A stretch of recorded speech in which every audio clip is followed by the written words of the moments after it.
Hi everyone, इस video में हम बात करेंगे विबोर स्टील ट्यूब्स लिमिटेड के आईपीओ के बारे में, जो कि दोस्तों 13 फरवरी से ओपन होने जा रहा है। तो इस वीडियो में हम दोस्तों इस आईपीओ के बारे में कंप्लीट डिटेल में बात करेंगे, हर एक एस्पेक्ट को देखेंगे, कंपनी की पूरी डिटेल देखेंगे, आईपीओ की पूरी डिटेल देखेंगे। अगर आप इस आईपीओ में इंटरेस्टेड है तो इस वीडियो को आप अंत तक जरूर देखें, और इस चैनल पर आप नए हैं तो चैनल को सब्सक्राइब कर लीजिए, ताकि आपको फ्यूचर में भी आईपीओ से रिलेटेड इंपॉर्टेंट अपडेट इस चैनल के माध्यम से मिलती रहे। सबसे पहले दोस्तों इस कंपनी के बारे में बात करें तो इस कंपनी की शुरुआत हुई थी 2003 में। 2003 में ये कंपनी शुरू हुई थी, और दोस्तों ये कंपनी स्टील ट्यूब्स की मैन्युफैक्चरर कंपनी है, जो कि दोस्तों स्टील ट्यूब्स को एक्सपोर्ट करती है, स्टील पाइप्स को सप्लाई करती है वेरियस हेवी इंजीनियरिंग इंडस्ट्रीज को। तो यहाँ पर दोस्तों मेन जो कंपनी का काम है वो स्टील ट्यूब एंड पाइप को मैन्युफैक्चर करने का है, और उनको वेरियस इंडस्ट्रीज को सप्लाई करने का है, और साथ ही इन ट्यूब्स और पाइप्स को ये कंपनी एक्सपोर्ट भी करती है। कंपनी के प्रोडक्ट पोर्टफोलियो की बात करें तो यहाँ पर दोस्तों कंपनी के पास ERW पाइप्स है, जो दोस्तों water transport, oil, gas and other toxic supplies में काम आते हैं। हॉट डिप्ड गैल्वेनाइज्ड पाइप है, जो दोस्तों एग्रीकल्चर एंड इंफ्रास्ट्रक्चर में काम आते हैं। होलो सेक्शन पाइप्स है, प्राइमर पेंटेड पाइप्स है, क्रैश बैरियर पाइप्स है, जो कि दोस्तों railway station, highways and roads पर काम आते हैं। तो इस प्रकार दोस्तों कंपनी का प्रोडक्ट पोर्टफोलियो काफी बड़ा है, काफी अलग अलग टाइप के ये पाइप्स और ट्यूब्स बनाती है, जिनको अलग अलग सेक्टर में, अलग अलग इंडस्ट्रीज में काम लिया जाता है। कंपनी की मैन्युफैक्चरिंग फैसिलिटीज की बात करें तो यहाँ पर कंपनी की जो मैन्युफैक्चरिंग फैसिलिटी है वो रायगढ़ महाराष्ट्र एंड महबूब नगर तेलंगाना में है, और इसके अलावा दोस्तों वेयर हाउस है हरियाणा हिसार में। तो इस प्रकार एक कंपनी की मैन्युफैक्चरिंग फैसिलिटीज अवेलेबल है, और कंपनी के पास फिलहाल 640 परमानेंट एम्प्लॉइज है। तो इस प्रकार दोस्तों ये कंपनी की ऑल डिटेल है, जो कि स्टील से रिलेटेड कंपनी वर्क करती है। आईपीओ की इंपॉर्टेंट डेट्स की बात करें तो ये आईपीओ 13 फरवरी से 15 फरवरी के बीच ओपन रहेगा। अलॉटमेंट होगा 16 फरवरी को, रिफंड एंड डिमेट में शेयर आएंगे 19 फरवरी को, और इस आईपीओ की लिस्टिंग होगी 20 फरवरी को, और इस आईपीओ में आप यूपीआई मैंडेट को एक्सेप्ट कर सकते हैं 15 फरवरी को 5 बजे तक, यानी 15 फरवरी को 5 बजे तक आप इस आईपीओ का पेमेंट कर सकते हैं। आईपीओ के प्राइस पॉइंट की बात करें तो 141 रुपये से 151 रुपये पर शेयर है। आईपीओ का लोट साइज यहाँ पर 99 शेयर्स का है, यानी एक लोट में आपको 99 शेयर मिलेंगे, और इस आईपीओ का टोटल इश्यू साइज 72.17 करोड़ रुपए है, 72.17 करोड़ रुपए है, जो कि दोस्तों काफी छोटे साइज का आईपीओ है, उतना बड़ा आईपीओ नहीं है, और ये पूरा का पूरा प्रेस इश्यू में देखने को मिलेगा। यानी जो भी फंड यहाँ पर आईपीओ के थ्रू रेज होगा वो सारा का सारा कंपनी को जाएगा, और कंपनी अपनी फ्यूचर की रिक्वायरमेंट के हिसाब से इस फंड को यूज कर सकती है। और इस आईपीओ की लिस्टिंग बीएसई और एनएसई पर होगी, और इस आईपीओ में रिटेल के लिए 35% का कोटा है, और एचएनआईज के लिए यहाँ पर और इस आईपीओ में रिटेल के लिए 35% का कोटा है, और एचएनआईज के लिए यहाँ पर 15% का कोटा है। तो यहाँ पर दोस्तों रिटेलर्स के लिए अच्छा कोटा देखने को मिल रहा है। अगर आप सारे फैमिली मेंबर्स के डीमेट अकाउंट से आईपीओ में अप्लाई करते हैं तो यहाँ पर दोस्तों डेफिनेटली आपके अलॉटमेंट के चांस ज़्यादा होंगे। तो आपको यहाँ पर अलॉटमेंट पाना है तो मैक्सिमम एप्लीकेशन लगानी पड़ेगी, वो भी अलग अलग डीमेट अकाउंट से। आईपीओ में इंपोर्टेंट लॉट साइज की बात करें तो यहाँ पर दोस्तों रिटेल के लिए मिनिमम एक लॉट है, जिसमें आपको 99 शेयर मिलेंगे, 14,949 रुपए का पेमेंट करना पड़ेगा।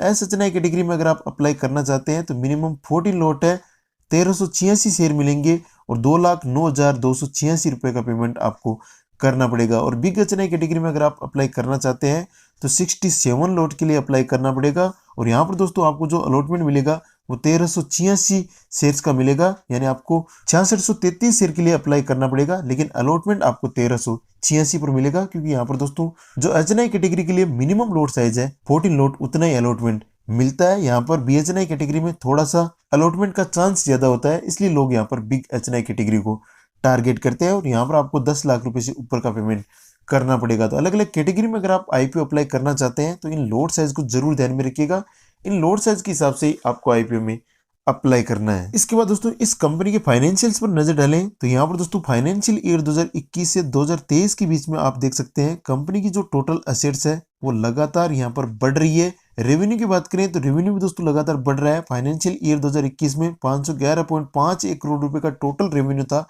जो कि दोस्तों फाइनेंशियल ईयर 2023 में बढ़कर 1114.38 करोड़ रुपए का हो चुका है। तो यहाँ पर दोस्तों अच्छी ग्रोथ हमें देखने को मिल रही है। और 22 के कंपैरिजन में देखेंगे तो 22 के कंपैरिजन में दोस्तों हमें 36.15% की ग्रोथ देखने को मिल रही है रेवेन्यू में, यहाँ पर आप देख सकते हैं 36.15% की ग्रोथ हमें रेवेन्यू में देखने को मिल रही है। और किसी कंपनी की ग्रोथ अगर 25% से ऊपर होती है तो उस कंपनी की ग्रोथ को हम अच्छी मानते हैं। अगर रेवेन्यू में 25% की ग्रोथ आ रही है तो बहुत ही अच्छी कंपनी मानी जाती है। प्रॉफिट आफ्टर टैक्स की बात करें तो यहाँ पर दोस्तों फाइनेंशियल ईयर 2021 में 0.69 करोड़ रुपए का नेट प्रॉफिट था, जो कि दोस्तों फाइनेंशियल ईयर 2023 में बढ़कर 21.07 करोड़ रुपए का हो चुका है। तो यहाँ पर दोस्तों आप देख सकते हैं प्रॉफिट में भी बहुत ही शानदार ग्रोथ देखने को मिल रही है। प्रॉफिट में यहाँ पर 85.91% की ग्रोथ देखने को मिल रही है, जो कि दोस्तों काफी अच्छी ग्रोथ है। ऑलमोस्ट यहाँ पर डबल के आसपास कंपनी का प्रॉफिट बढ़ चुका है 22 के कंपैरिजन में। 22 में यहाँ पर 11.33 करोड़ रुपए नेट प्रॉफिट था, जो कि दोस्तों 23 में बढ़कर 21.07 करोड़ रुपए हो चुका है। तो यहाँ पर हमें 85% से ऊपर की ग्रोथ देखने को मिल रही है। नेटवर्थ की बात करें तो 101.76 करोड़ रुपए टोटल नेटवर्थ है। और टोटल बोरेंग्स की बात करें तो 160.27 करोड़ रुपए है, जो कि दोस्तों डेट टू इक्विटी रेशियो में देखें तो 1.63 के आसपास है, जो कि दोस्तों थोड़ा सा ज्यादा है। अगर किसी कंपनी का डेट टू इक्विटी रेशियो 1 से ज्यादा होता है तो वो कंपनी के लिए कहीं ना कहीं कंसर्न की बात होती है। तो यहाँ पर दोस्तों कंपनी को डेट को रिड्यूस करना पड़ेगा, डेट कंपनी पर थोड़ा सा ज्यादा है। और दोस्तों यहाँ पर फाइनेंशियल्स काफी अच्छे दिख रहे हैं, लेकिन यहाँ पर डेट कहीं ना कहीं थोड़ा सा ज्यादा है। तो यहाँ पर दोस्तों रेवेन्यू में ग्रोथ अच्छी है, असेट्स में अच्छी ग्रोथ है, और यहाँ पर प्रॉफिट में भी अच्छी ग्रोथ देखने को मिल रही है। यहाँ पर डेट थोड़ा सा इश्यू हो सकता है। ओवरऑल यहाँ पर फाइनेंशियल्स काफी अच्छे हैं। इसके बाद दोस्तों कंपनी के वैल्यूएशन पर नजर डालें तो यहाँ पर इस कंपनी का पी रेशियो 10 के आसपास है, और ईपीएस यहाँ पर 14.85 रुपीज पर इक्विटी शेयर है। ऑलमोस्ट यहाँ पर 15 रुपए के आसपास है।